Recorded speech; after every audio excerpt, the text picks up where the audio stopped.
Hey guys, नमस्कार, welcome to BSF lifestyle. ये second part video है about the history of Mister Olympia. अगर आप लोगों ने पहला पार्ट नहीं देखा है तो मैं पहला पार्ट आई बटन पे लिंक कर दूंगा, गो चेक इट आउट।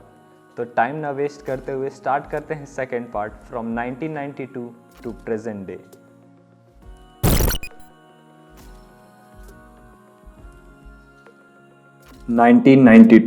अब कॉन्टेस्ट हेलसिंकी फिनलैंड में था। बैटल था between Dorian and Kevin Levrone for the title of Mister Olympia, और इस विन के साथ ही स्टार्ट हुआ the 6-year dominance of Dorian Yates. इस साल 1993 डोरियन येट्स आते हैं around 255 pounds of shredded granny muscle for his second consecutive title. काफी लोग डोरियन को क्रेडिट देते हैं for the start of mass monster era, क्योंकि उनसे कम्पीट करने के लिए बाकी एथलीट्स अब मैसिव आने लगे थे, या कहें कि मैसिव आने की कोशिश करने लगे थे। 1994 में हम कह सकते हैं कि डोरियन के विन में लक भी उनके साइड था, क्योंकि उन्होंने अपने left rotator cuff, left quad और सिर्फ 9 हफ्ते पहले लेफ्ट बाइसेप में भी चोट आ गई थी, बट फिर भी उन्होंने शॉन रे को बीट करते हुए अपने नाम किया द 3rd ओलंपिया टाइटल।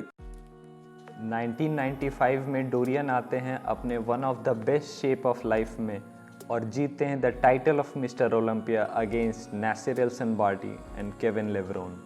1996 चाहे डोरियन ने ये टाइटल जीत लिया हो, बट फिर भी एथलीट्स जैसे कि शॉन रे और केविन लेवरोन अब काफी करीब माने जा रहे थे टू बीट डोरियन, और नासिर एल-सनबाती की तो 3rd प्लेस आई थी, but due to a failed diuretic test उन्हें डिस्क्वालीफाई कर दिया गया। 1997 वो साल था जब डोरियन ने अपने नाम किया 6th straight title of Mister Olympia, but ये भी एक कंट्रोवर्शियल विन था, क्योंकि वो compete कर रहे थे विथ अ टॉर्न ट्राइसेप, जो कि स्टेज पे ही नहीं फोटोज में भी काफी विजिबल है, और वो compete कर रहे थे against the best showing of Nasser El Sonbaty till date. फिर भी वो उन्हें हराने में कामयाब होते हैं और अपने नाम करते हैं मिस्टर ओलंपिया का टाइटल। 1998 अब स्टार्ट होने वाला था the rain of king Coleman. पिछले साल के 9th प्लेसिंग से सीधा चैंपियन बनते हैं Ronnie. I believe none has ever done और will do as he did like king Coleman. 1999 Ronnie Coleman का यह दूसरा ओलंपिया टाइटल था। मैसिव फिजिक लेके आए थे वो, लेकिन काफी नाराज थे सेकंड पोजीशन पर आने वाले फ्लेक्स व्हीलर, और ये फैक्ट स्टेज पे भी काफी विजिबल थी। 2000 ये रॉनी कोलमैन का 3rd टाइटल था। केविन लेवरोन सेकंड पे आते हैं, 3rd पे रहते हैं फ्लेक्स व्हीलर। 2001 ये वो साल था जब पिछले साल के 7th रैंक जे कटलर एक तरह से कह सकते हैं कि चैलेंज कर रहे थे रॉनी को, बट रॉनी ने जे कटलर को 6 मार्क्स से हराते हुए टाइटल ऑफ 2001 मिस्टर ओलंपिया अपने नाम किया। 2002 भले ही इस साल केविन लेवरोन और गंटर का कंपटीशन था रॉनी से, बट रॉनी के इस मैसिव फिजिक का जवाब नहीं था किसी के पास, और इसके साथ ही उन्होंने 2002 का टाइटल भी अपने नाम किया। 2003 रॉनी ने सिर्फ साइज ही नहीं कंडीशनिंग में भी इम्प्रूवमेंट लाते हुए इजी विन रजिस्टर की और अपने नाम किया the 6th title of Mister Olympia. 2004 की बात करें, इस बार IFBB ने एक नया राउंड इंट्रोड्यूस किया था इंस्टेड ऑफ फाइनल पोजिंग, जो कि था कंपैरिजन राउंड, जिसका वीडियो मैं आगे लगाऊंगा। इसमें हर एक बॉडी बिल्डर दूसरे को चैलेंज करता by pose of his choice, जैसा कि वीडियो में हम देखेंगे। रॉनी ने चैलेंज किया था डेक्स्टर को for rear lat spread. He's ripped, he's ready. He says he can take you down.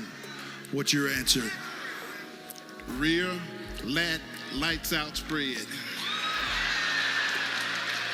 He's winding up for the knockout, folks. Here it goes. Rear lat spread. Down by a point.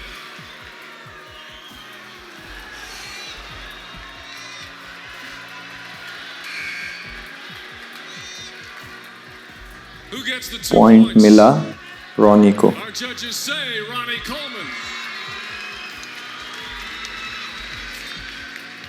Ladies and gentlemen. You're not going to believe it.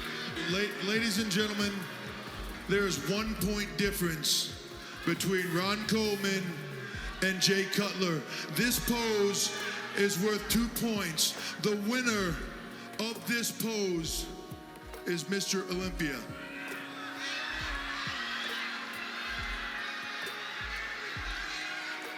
Ronnie, Mama said knock him out. What's it gonna be? Rear, lat, game over. Lights out spread. You got that, Jay? This is for फिर से last comparison होता है between Ronnie Coleman and J Cutler और final pose के साथ ही title भी जीत लिया Ronnie ने। Ladies and gentlemen, this is for Mr. Olympia.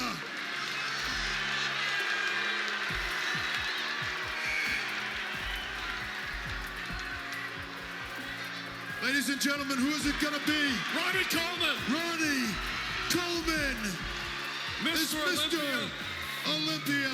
2005 ये रॉनी का लास्ट टाइटल होने वाला था। इसके बाद भी उन्होंने कम्पीट किया बट वो जीत नहीं सके।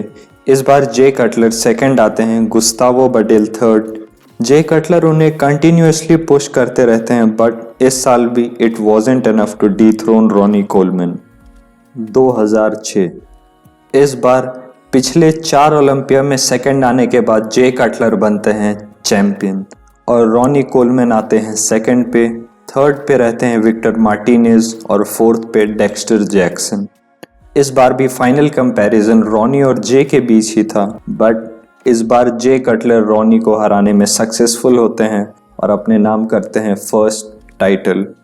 2007 ये जे कटलर का दूसरा टाइटल था। इस बार रॉनी लाइनअप में तो थे लेकिन टॉप 3 में प्लेस नहीं कर पाए थे।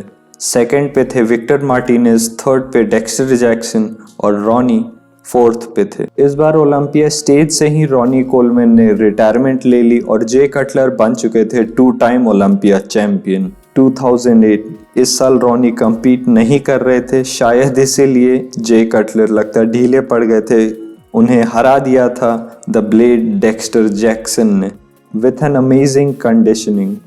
ये वो बॉडी बिल्डर है जो 50 साल की उम्र में भी इस साल कम्पीट करने वाला है इन द मिस्टर ओलंपिया। 2009 इस साल जिस कॉन्फिडेंस एंड कंडीशनिंग के साथ जे कटलर आते हैं वो अद्भुत थी। जब वो कॉर्ड स्टॉम्प करते हैं स्टेज पे तो उनकी सेपरेशंस उनकी कॉर्ड्स में जो थी वो अनसीन थी या कहें कि क्रेजी कंडीशनिंग थी। जे कटलर एक लौते ही ऐसे बॉडी बिल्डर होंगे जिन्होंने हार के बाद अपने टाइटल को वापस रिगेन किया। फिल ही दूसरे होंगे अगर वो इस बार कर पाए टाइटल अपने नाम। इस साल फिल ही 5th पे थे, काई ग्रीन 4th, 3rd पे थे डेक्स्टर जैक्सन एंड 2nd पे थे ब्रेंच वॉरेन।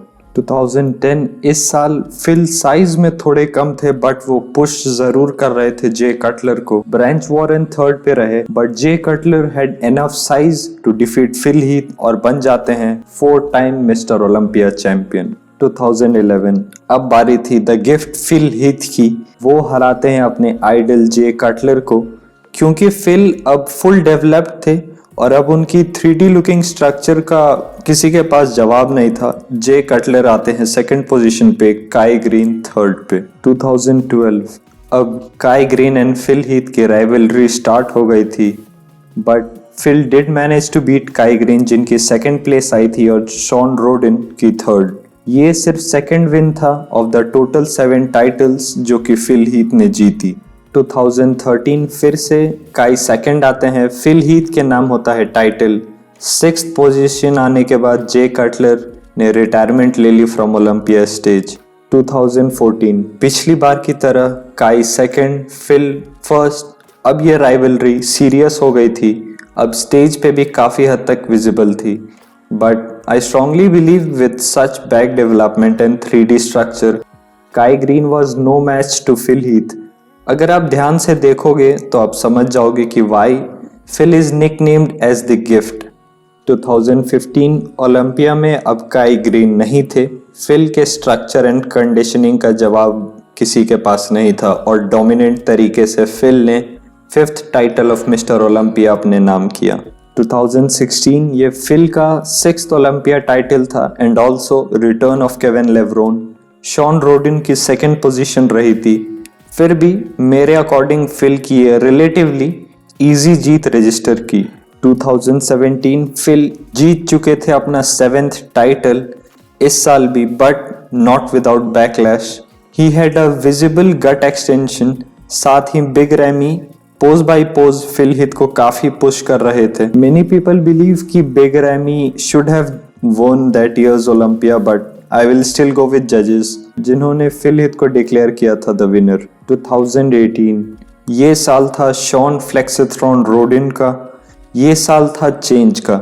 उन्होंने 7 साल से अनडिफीटेड से लग रहे गिफ्ट फिल हीथ को हराया, सिर्फ मिड सेक्शन ही नहीं काफी सारे पोजेज में। Although Shawn defeated Phil Heath, but gut was the most talked issue of Phil Heath. इसी गट के प्रॉब्लम को सॉल्व करते हुए आए रोली विंकलर को 3rd पोजीशन मिली थी और वो बनते हैं द पीपल्स चैम्प, और शॉन रोडिन बनते हैं 2018 मिस्टर ओलंपिया चैंपियन। 2019 ये भी एक कंट्रोवर्शियल ईयर था and a controversial win for the champ Brandon Curry due to the absence of Phil Heath and last year's champion Shawn Roden. Hadi Choopan बने थे इस साल people's champion and Brandon Curry did manage to beat Hadi Choopan and William Bonac, और वो बनते हैं हमारे last year के mister Olympia champion. All this return of Phil Heath and battle for Brandon Curry makes this year's Olympia even more interesting, जो कि है 20th of December को। मैं इसके updates लाऊंगा। I know, although I am late, but definitely I'll provide you with some good analysis. I know कि ये video थोड़ा लंबा हो गया, but something good deserves your time. अगर ये वीडियो अच्छा लगा हो तो definitely check out my other videos and then subscribe. Do let me know your suggestion and comments on Instagram or YouTube. As always, until my next video, peace out.